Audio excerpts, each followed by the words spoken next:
Welcome to the 15-Minute Financial Feast podcast, bringing you 15-minute segments to help you retire with purpose on time.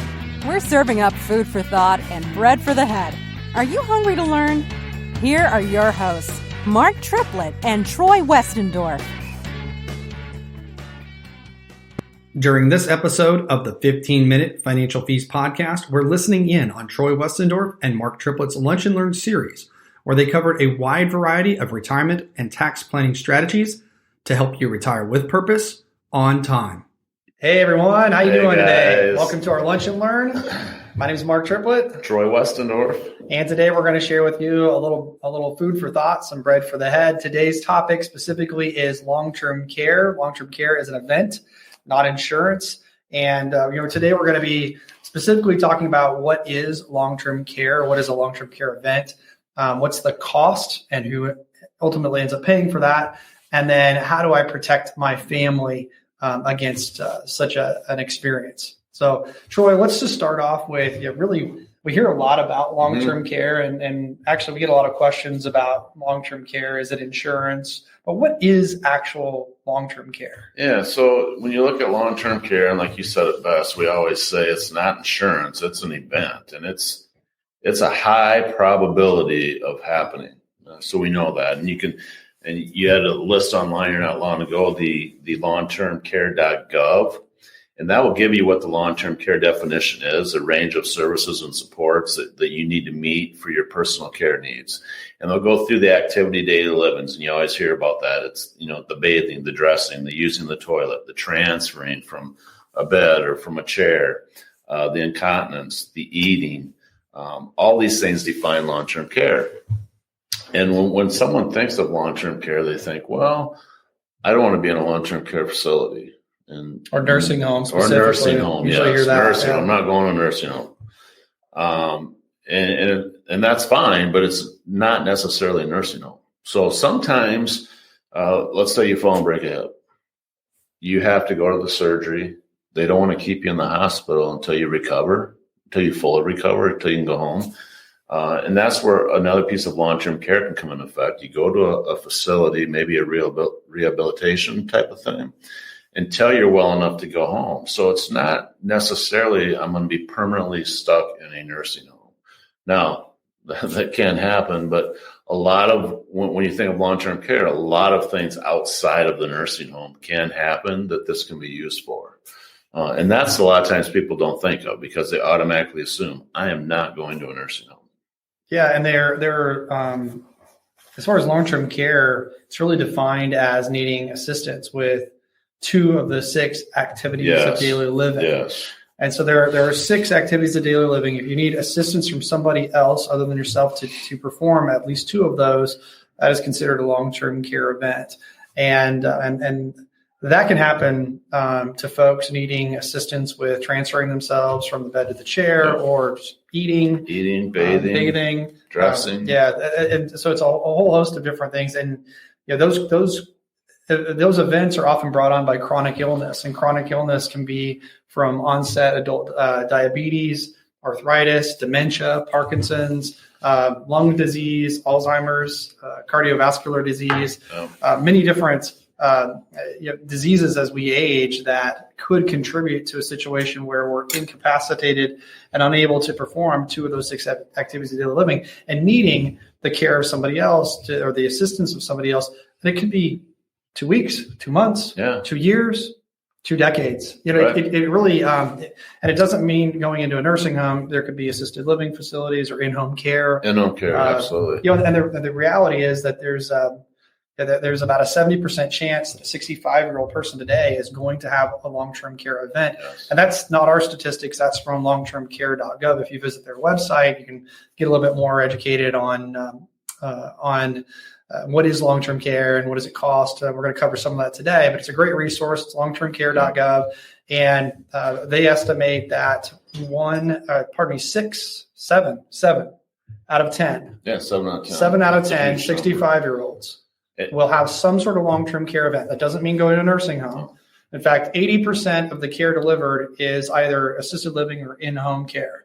Only about 20% is actually delivered in a nursing home. So most people are receiving this type of care in their home or an assisted living community of some sort. I have a family member now that's having the in-home care. So you don't have to go to the nursing home facility, which is huge because nobody wants to go there.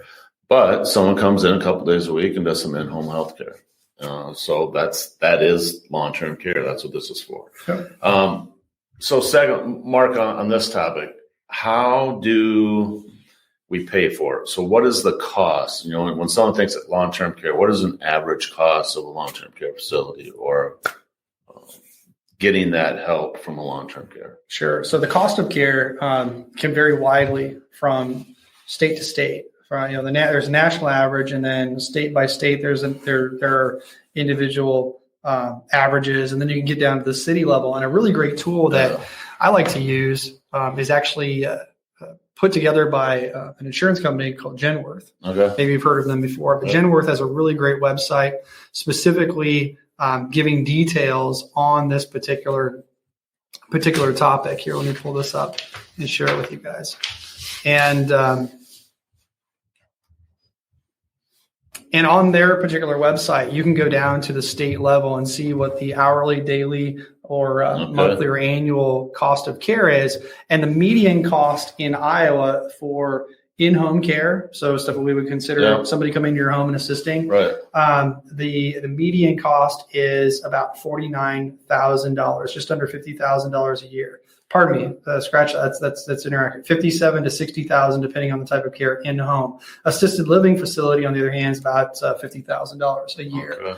Okay, for a semi-private nursing home room, so that 20% of the care that's actually delivered in the nursing home, where somebody actually has to go to a nursing home.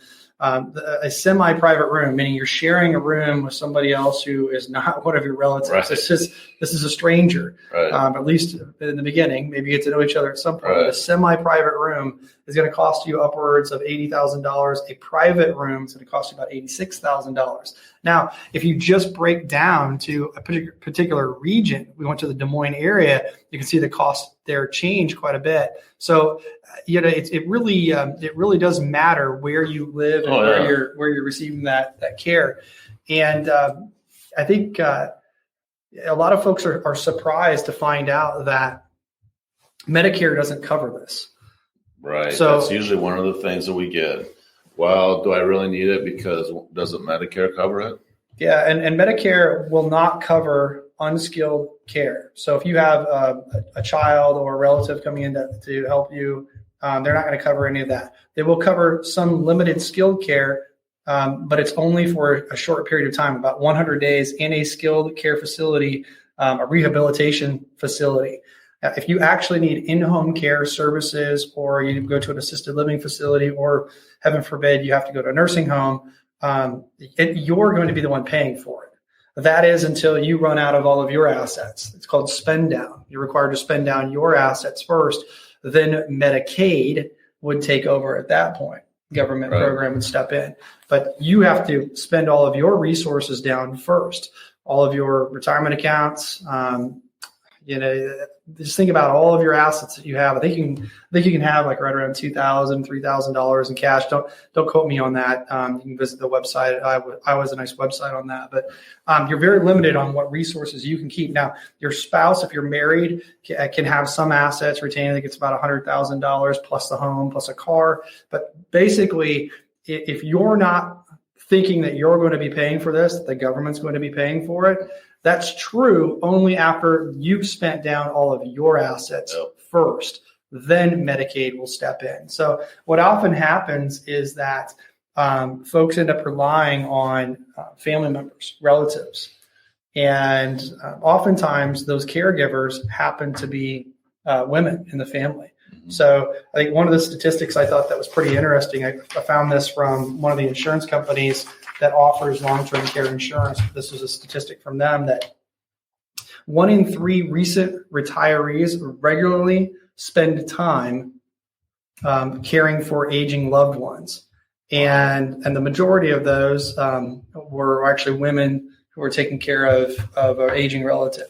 So it really becomes a burden on families when there was nothing planned ahead. So with that in mind, Troy, how do we protect our families? How do we protect our children and our nieces and nephews and living relatives from the burden of this long-term care event? Yeah. So first off, it's always better to talk about this and plan for it before the event happens. It's kind of like life insurance. You want to get life insurance while you're healthy, not once something happens like, oh my gosh, no, I need life insurance. Well, now you can't get it. Or how about the commercial where the guy crashes his car and he calls the insurance agent while he's sitting in the car up against the tree and it's smoking? Needs that's too late to have that conversation. When you actually need that care, you're incapacitated perhaps and not able to make those decisions. That is not the time to be having these discussions with your family. So we tell our clients to have the discussion. First off, does it make sense to have a long-term care policy? If not, how are you going to compensate the one that's coming in to take care of you? Whether that's a family member, a son or a daughter, whoever sets that up, how are they going to be compensated? If we do need a long-term care policy, how much of that expense do we want covered? Do we want to cover some of the expense, part of the expense, or all of the expense? Or none of it. And we've had keep our fingers crossed that it doesn't happen to us. Right. So we go through all that, and then what is the benefit to me versus the cost? What's the trade-off? How much am I getting in benefit if I have this policy versus how much is it going to cost me if I don't have this policy? Yeah. And then you have to look at, do you want a family member coming in and taking care of you? The plan sounds great until it happens, right? Yeah. You don't want to have, my daughter or whoever coming in and taking care of me when I can't take care of myself. Well, and it's not a comfortable conversation to have, but it's better to have it when you're of sound mind and body years before the situation occurs. And, we always like to have this conversation with our clients and asking, look at the person next to you, look at your spouse. Are you physically capable of picking that person up without their assistance and moving them from the bed to the chair? Are you physically capable of helping that person get dressed in the morning or bathe and so on and so forth? If the answer is no, you're going to need assistance doing so, then who's going to help you? Is it going to be a son? Is it going to be a daughter, a son-in-law, a daughter-in-law?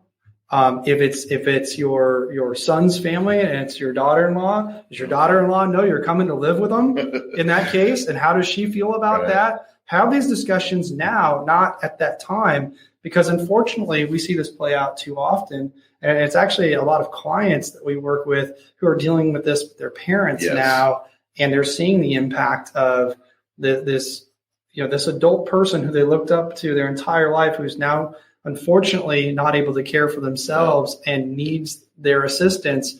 And it's mentally really, really stressful. Yeah. It might be something, maybe I can do it now when I'm 60. Yeah. But how about when I'm 70 or 75? Can I be picking up someone or physically 80. moving them, or 80? And a lot of times we jokingly hear, if I have to go to a nursing home, just push me off a cliff or push me off a dock. Yeah. Well, so far we haven't found a family member that would do that. No, it doesn't work that way. It sounds good in theory, but the reality is that it's not going to happen. And the reality is nobody wants to go to a nursing home. Nobody wants to experience any of this. But the reality is, when you talk 7 out of 10 people, it's something that we have to talk about, and we have to have a plan in place. And kind of to wrap up our lunch and learn topic today, is that really long-term care is an event. It's not insurance. There is insurance you can buy to transfer all of that risk if you want to. If you choose to, you pay premiums for that.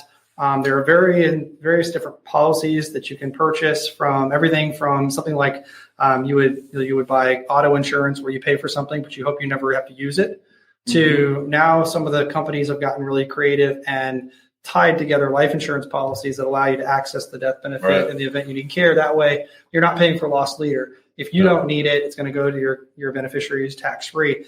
But even if you decide you don't want to transfer any of the risk, you want to bear that burden yourself, in that instance, that's okay. Just understand the risks associated with a long-term care event. Understand that it's going to involve others and going to impact other people around you, and have that discussion now.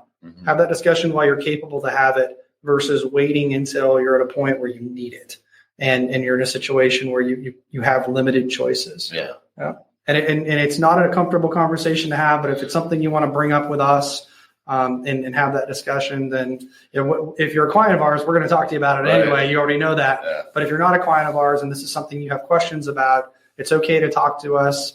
Even if you don't feel comfortable talking to your family, we can talk in confidence about your concerns and try to point you in the right direction. Yeah, it's much easier to talk about now than it is at the time of the event. So we hope you guys found value in today's Lunch and Learn topic. Found it informative, and we'll be launching our February list of Lunch and Learns here soon. You can expect to get a message with the upcoming topics for next month. Until then, just remember that every dollar has a purpose. Every dollar has a timeline. So go out and make sure you're retiring with purpose and on time. See you next week, guys. Bye. See ya.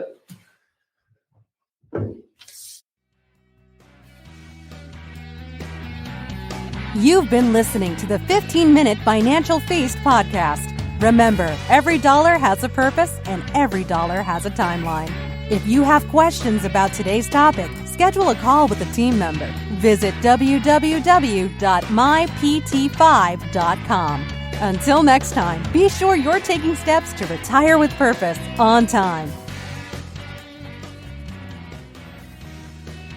Mark Triplett is an investment advisor representative of and advisory services offered through Royal Fund Management, LLC, an SEC-registered investment advisor. Nothing contained in this program should be considered an offer to buy or sell securities. Different investments have different risks associated with them, and not all investments are appropriate for all investors.